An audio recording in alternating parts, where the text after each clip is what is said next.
Hello guys, good morning, good afternoon, good evening sa lahat. Welcome to my YouTube channel, Roselski TV. At ayun guys, andito ulit tayo para mag-reaction sa naging live ni Kalinga Edo kagabi. Siyempre, andun po tayo. Tapos, kumuha po tayo ng kaunting clips sa mga nagkalat sa FB. Yung mga nag-reels ay talagang ewan ko kung anong ginawa nila guys. Pero kumuha tayo ng kaunting clips dyan sa mga nag-reels para ma-reactionan natin at mapapakinggan ninyo kung ano yung mga paliwanag ni Kalingap Edo. At dito ay sinagot na niya ang lahat-lahat. Guys. Ayun, bago po tayo mag-start, pakisuportahan po muna ang ama ng Kalingap, Kuya Val Santos Matubang, Ate Edna Vlogs at Kalingap Rob. At ganun din ang mga legit na reactor ng Kalingap. Po. At eto na guys, start na po tayo kung saan na talagang respeto ni Kalingap Edo yung naging desisyon ng ating Lady Beyonce. At saka siguro ay ito ay desisyon din ng family ni Beyonce. Hindi lang si Beyonce, siguro pati ang pamilya niya. Ito po, pakinggan po natin si Kalingap Edo. Siyempre bilang respect sa magulang nila Beyonce at kay Beyonce, masakit man na dahil yan ang gusto nila, katahimikan, bibigay natin sa kanila dahil mahal natin sila guys.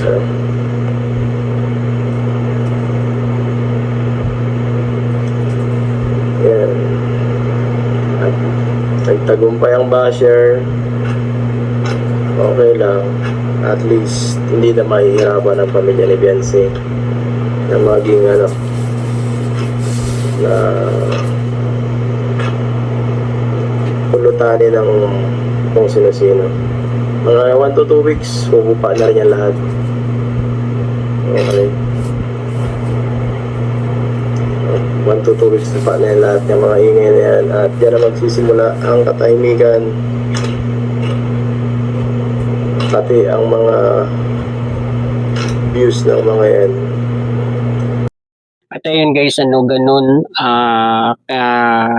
respeto itong si Kalingap Edo. Ewan ko ba naman sa iba na talagang hindi ko na alam kung ano yung klase ng pag-iisip ng iba. Guys, meron pa nga nagsasabi na hindi daw pinaglaban ni Kalingap Edo, parang hinayaan daw lang na bumitaw itong si Lady Beyonce. Guys, hindi pinigilan.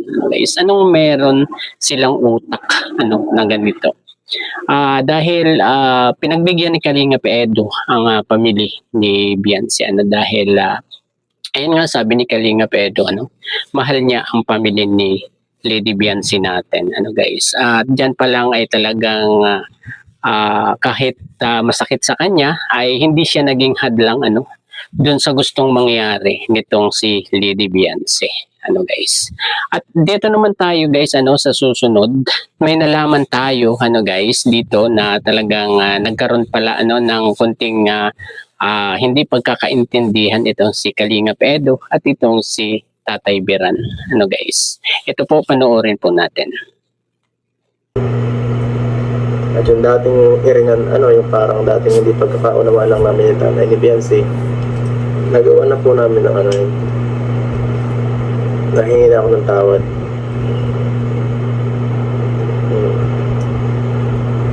Sabi may third party.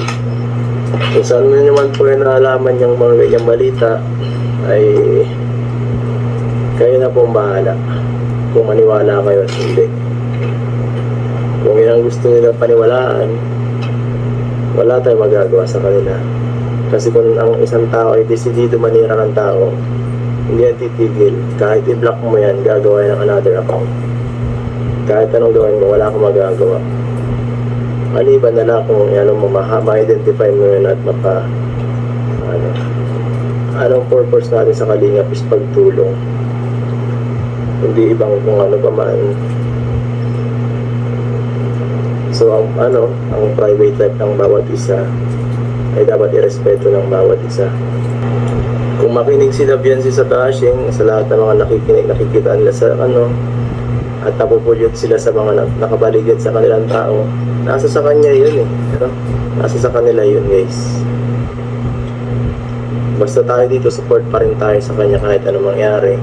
Kung galit siya sa atin dahil sa mga nababasa nila, wala tayong magagawa doon. Hindi natin kayang kumbinsihin ang tao, lalo na pag na-corrupt or na brainwash. Mahirap yun. Lalo na medyo, syempre, bata pa siya, madali pa siyang maloko ng ibang tao. Yan ang masasabi lang natin. So ngayon lang po ako mga ganito ha, pasensya na po. Sa mga susunod na live po, pag may nagtanong pa sa akin, ipo-block ko na po kayo. Kasi ayoko na pong may madamay pa sila Biansi at yung family nila, kasi gusto daw nilang mamuhay ng tahimik. Ayun guys, talagang sinabi niya dito na dati ay merong hindi sila pagkakaintindihan ni Tatay Biran, pero humingi na ng paumanhin itong si Kalinga Edo. Sabi nga niya dyan sa live niya yan, guys, kapag meron siyang kasalanan ay siya mismo yung pumupunta doon sa Biansi para humingi ng tawad, guys. At yun yung ginawa ni Kalinga Edo, kasi siguro na-realize niya na mali siya doon sa kaya nagkaroon sila ng hindi pagkakaunawaan ni Tatay Biran, kasi dahil ayun, humingi siya ng paumanhin dito kay Tatay Biran. At yan ang maganda kay Kalinga Edo. At nabuksan doon yung may nag-comment guys na may third party guys, pero itinanggi ni Kalinga Edo yan dahil hindi naman talaga totoo guys, hindi yan gawain ni Kalinga Edo guys. Alam natin na makajus siyang si Kalinga Edo bakit niya gagawin yung mga ganyan at sinabi niya ito dati guys, comment niya sa kay Berador na walang tao nagagawa ng ikasasira sa sarili niya, 'di ba guys? Yun na lang, doon na lang tayo bumase sa sinabi niya yan, kasi talaga namang walang taong ganun na ipapahamak yung kanyang sarili, 'di ba guys? At alam niya yung tama at mali, guys. At yung mga naninira guys, ay tama si Kalinga Edo, hindi natin makokontrol yung mga basher, kasi i-block mo ang isa, meron pang ibang account yan na gagamitin para siraan ka, guys. At nakanabiyansin na lang kung maniniwala sa mga nababasa, sa mga naririnig, guys. Totoo yun, guys. Kung maniwala ka kasi sa mga ganyang sabi-sabi at hindi niya binigyan ng paliwanag itong si Kalinga Edo, ay talagang masisira at masisira talaga guys, kapag paniwalaan yung mga naririnig lang, diba, sa tabi-tabi guys. At siguro meron ding mga reactor may mga pinapatamaan dyan si Kalinga Edo, guys. At dito tayo guys, may nag-message doon na hindi daw mahal ni Kalinga Edo itong si Lady Biansi. At sinagot niya ito at ito po, panoorin po natin. Hindi mo minahal si Biansi, kaya basta ako. Paano po ba niya i-define ang pagmamahal? Kailangan po ba laging mapakita sa vlog? Lagi po bang kailangan tawag dito, lahat-lahat ibibigay? Paano niyo po ba masasabi yan? Pagmamahal na gusto niyo, pagmamahal na na pag mag-asawa o ano po ba? Kasi kung sa pagmamahal guys, sa kay Biansi, hindi nyo na po kailangan questionin, kasi yung care ko sa bata, yung sa kanya, walang matagal na yun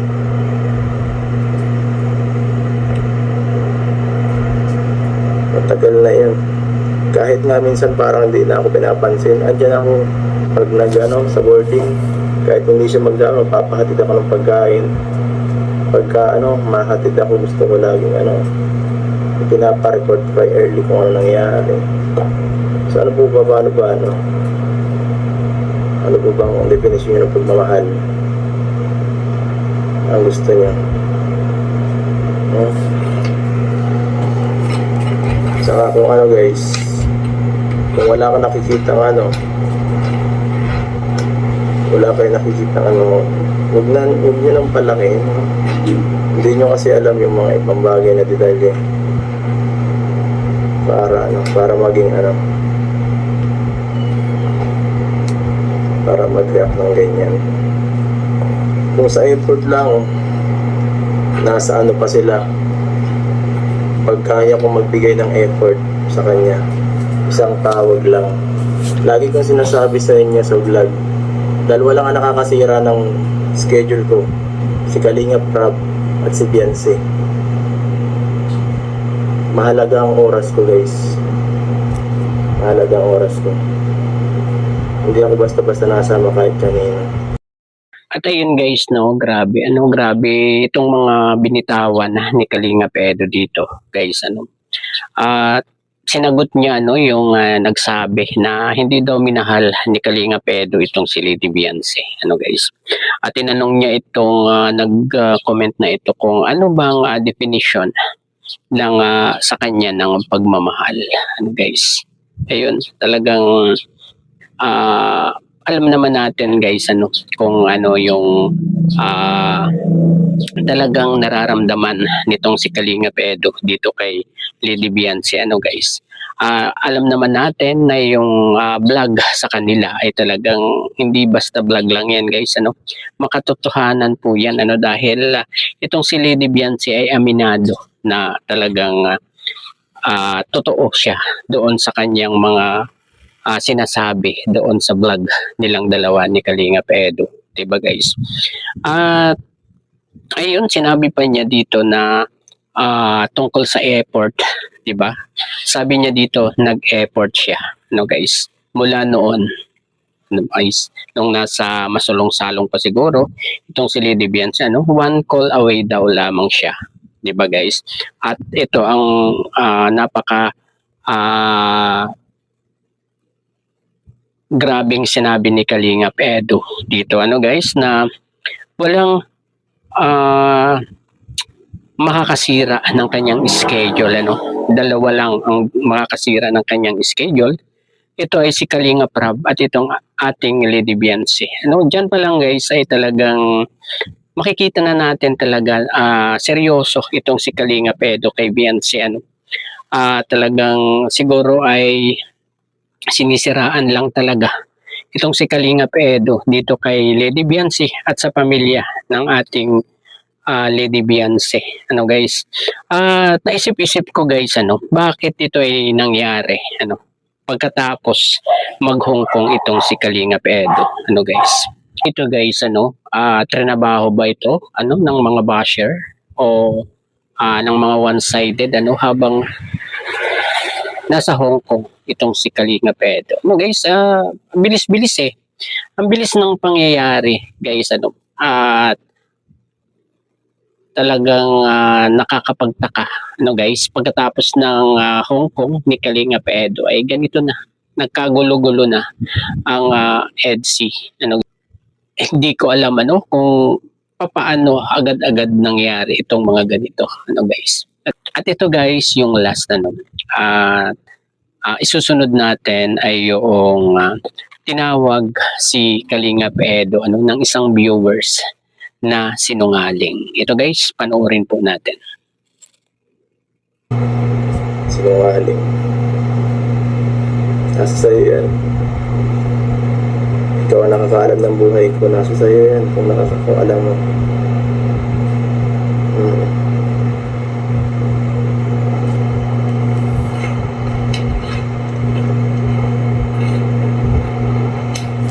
At ngayon tapos na po. Maging masaya na kayo. Kasi yun ang gusto ng mga basher. Ayan. Yan, tapos na. wala na po tayong magagawa doon. Sila na nga pagod gawa ng iba. Ang sinabi ni Rob na mga maingay at mga bashing sa paligid na walang hantumpay, yun na, yan na po lahat ang cause nun.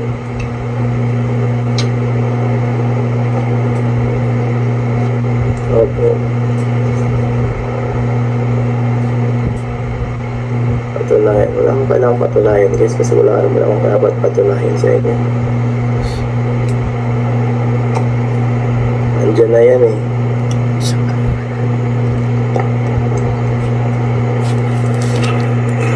Ay, grabe. Nalito bro. Yung galit sa akin, sige lang. Okay lang, naintindihan natin yung galit nyo. Dahil solid kayo sa pag-support. Pero hanggang saan yun? Walang magbabago, ang mundo ay ganyan talaga. Ang kaya nyo lang kontrolin ay, gaya na sinasabi ko, sarili nyong katawan lang makukontrol nyo. So huwag masyado kayong huwag na kayong masyadong mag-expect na kung ano mangyari. Yun na lang mangyayari. Ipagdasal nyo na lang lagi na maging okay ang lahat sa mga susunod pa. Kasi wala tayong kakaya ng kumbinsihin ng bawat isa, no?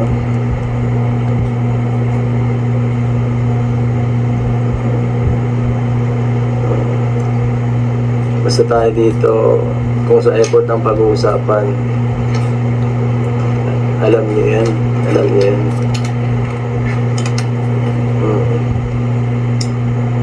Hindi nyo nga ito alam eh. Pagkapunta namin sa Part 97, di ba po, okay pa kami nun kasi nag-vlog. Ako pa ang naghatid sa kanila sa kay Beyonce. Nagkain pa kami sa labas nila Melka. Tapos sinatid ko pa sila sa bahay nila.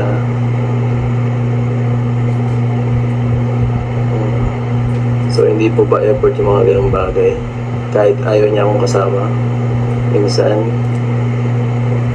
dahil siguro isawa na siya sa mukha ko.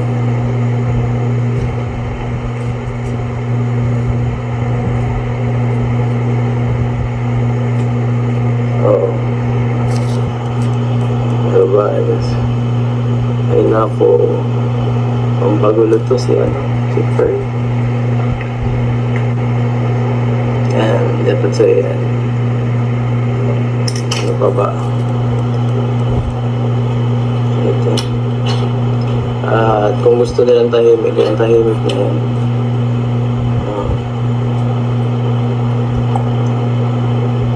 Bigyan na natin yung katahimikan kay Beyonce, guys. Nung nakaraan, parang depressed na siya talaga eh. Kaya, mas okay na yan talaga. Para hindi na sila gambalain. So, ano pa ba ang gusto niyo para isahang bagsak lang?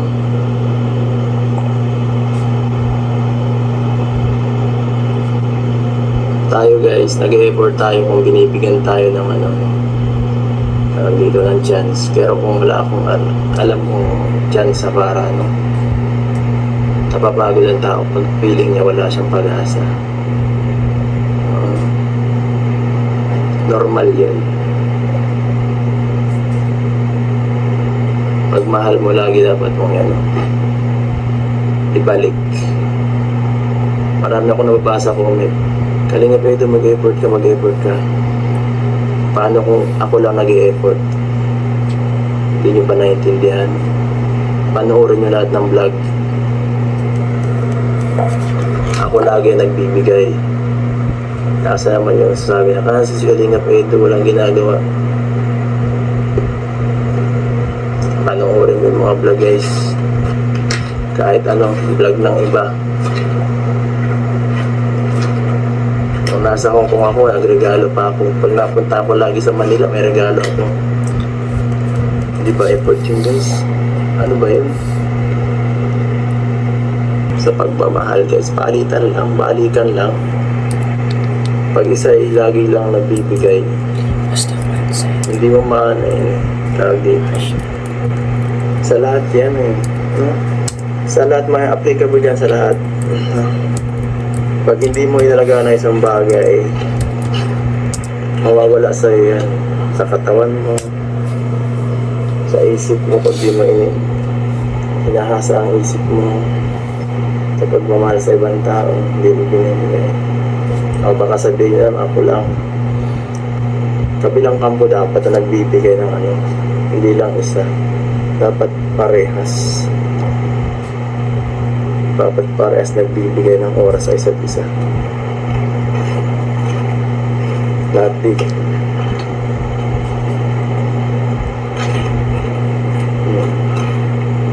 Pag isa lang ang gumagawa, manghihina tong isa. Kailangan parehas sila para mag-work ang lahat. Kasi pag ito napagod itong isa, ito lagi nag-e-effort.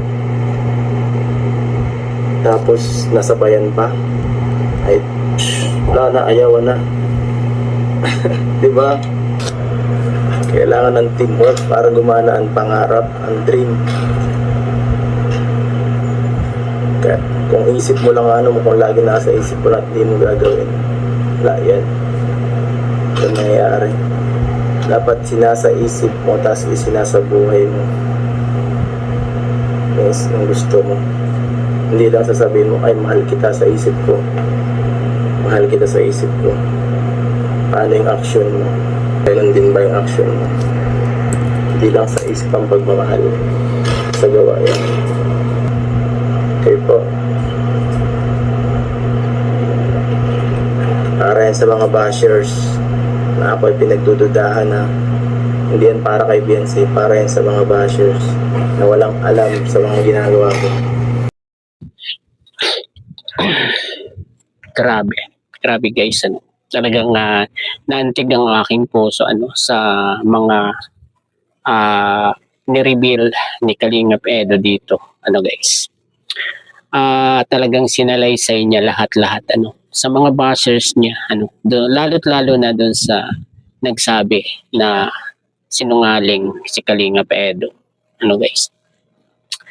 Grabe.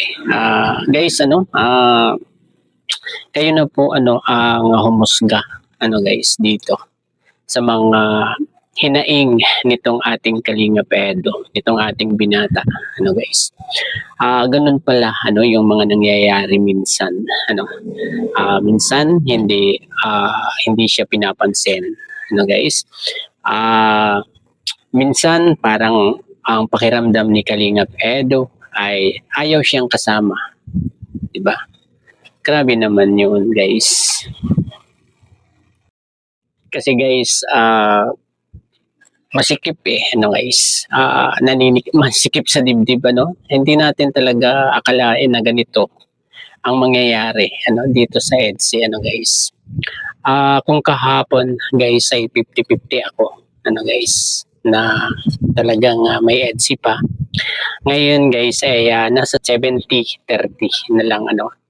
Kasi eto nagsalita na nga si Kalingap Edo ano guys, nagsalita na siya. Sinagot na niya itong mga sinasabi ng mga bashers kay Kalingap Edo na hindi mahal daw hindi minahal si Beyonce,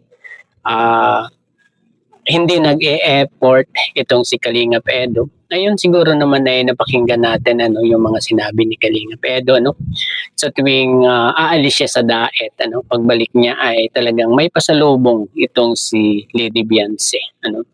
Hindi pa ba matatawag na effort yung ginagawa ni Kalingap Edo na yan ano. Kaya kayong mga naninira kay Kalingap Edo ano, alam ko mga one-sided kayo ano. Si Beyonce lang ang talagang sinusuportahan nyo ano. Ay sana naman ano ay hindi, alam nyo guys, hindi mabubuo ang EDSA kung wala si Kalingap Edo. Dapat sinuportahan nyo rin itong si Kalingap Edo ano guys. At ewan kaysa no talagang siguro ay time na nga ano para huminto or itigil na talaga itong EDSA. Pero meron pa rin tayong porsyento ng pag-asa na magkakaroon pa rin guys, kasi meron pa silang Korea. Guys, napanood nyo ba ang vlog ni Mama Jack? Guys, nag-aayos na sila ng mga papel ng visa, 'di ba guys? Sure 'yan talagang tuloy na sila sa Korea guys. Sa pagbabalik nila galing Korea ay abangan po natin kung talagang ang EDSA ay mawawala na guys. Kaya maging handa po tayo diyan maging handa po tayong lahat kung ano man ang mangyari ay magpa-thank you na lang tayo sa kanilang dalawa dahil 2 taon tayong pinakilig, pinasaya nitong dalawang ito. Guys, hindi man maganda yung naging ganyan, yung maging huling yugto guys, ay pasalamatan pa rin natin sila, 'di ba? At ito guys, talagang okay pa talaga sila nung part 97 Ewan ko lang nung mga sumunod na araw ay talagang siguro hindi na talaga sila nag-uusap noon. Guys. Ayun, siguro hanggang dito na lamang po ang ating konting pag-reaction dito sa naging live ni Kalingap Edu. Guys. Hanggang sa muli pong pagbablog. Bye-bye. God bless po sa lahat. Peace.